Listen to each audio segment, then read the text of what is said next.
నమస్తే అండి. ఇలా మనం శివాలయానికి వెళ్ళినప్పుడు మనకి ఏమీ రాదనుకుందాం. ఓం నమ శివాయ అని 11 సార్లు చదివినా లేవో 8 నామాలండి. ఆ స్తోత్రం మొత్తం చెప్పడం రాదు అన్నప్పుడు ఈ 8 నామాలు చెప్పుకున్నారనుకోండి, శివాస్తోత్రం చెప్పిన ఫలితాన్ని ఇస్తాడు. ఏంటా 8 నామాలు అంటారా?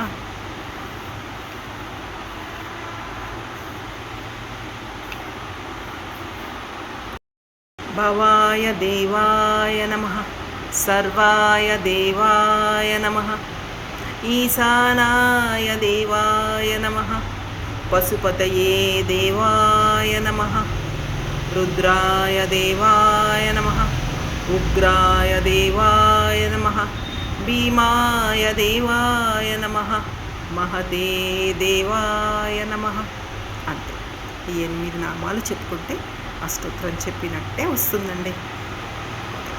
ఇవాళ మన కాలభైరవాష్టకంలో 8వ శ్లోకం, అది చెప్పుకుందాం. భూతసంగ పాసదండ పాణిమాది కారణం సమకాయమాదిదేవమక్షరం నిరామయం భీమ విక్రమం ప్రభుం విచిత్రతాండవ ప్రియం కాశికాపురాదినాద కాలభైరవం భజే. చూసారా, చూస్తూనే కాలభైరవాష్టకం వచ్చేసింది. ఇవాళ 8వ శ్లోకం. దీంతో అసలు శ్లోకాలు అయిపోయాయి.